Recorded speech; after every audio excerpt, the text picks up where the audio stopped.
आज बहुमत तुमच्याकडे असताना हे विधेयक मांडण्याचं नाटक हे थेर का केलं तुम्ही?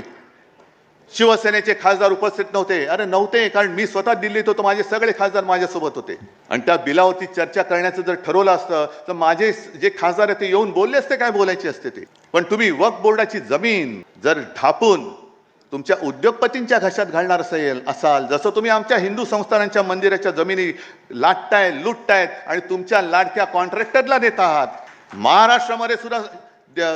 देवाची, संस्थानाची, मंदिराची जमीन किती राजकारण्यांनी ढापले त्याची यादी काढा। मराठवाड्यामध्ये किती ढापली केलेली आहे, लावा ना एकदा तो काय प्रश्न आहे तो धसाच लावा। कोणी केले ती जमीन ढापले? बीडमध्ये तर केस सुरू आहे। अरे वक्फ बोर्ड तर बाजूला ठेवा, माझ्या मंदिराची जमीन चोरली जाते आणि त्याच्यावरती तुमचे मित्र येऊन बांधकाम करणार असतील तर आज मी जाहीर करतो, वक्फ असो किंवा हिंदू संस्थान असेल किंवा कोणत्याही धर्माच्या जागा असतील, आम्ही वेळवाकडं काही त्याच्यामध्ये होऊ देणार नाही, अजिबात नाही होऊ देणार। तहरीक औकाफ और उलमा बोर्ड की जानिब से एक मीटिंग रखी गई थी, जिसका मकसद यही था कि 2024 के अंदर पार्लियामेंट के अंदर जो मुसलमानों के लिए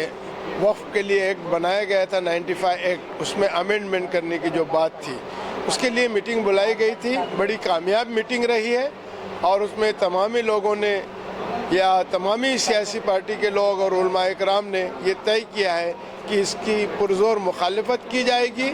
और उसके साथ साथ ये भी कहा गया है कि तहरीक औकाफ को अब एक अवामी तहरीक बना करके हम महाराष्ट्र ने पूरे हिंदुस्तान में काम करने की कोशिश करेंगे।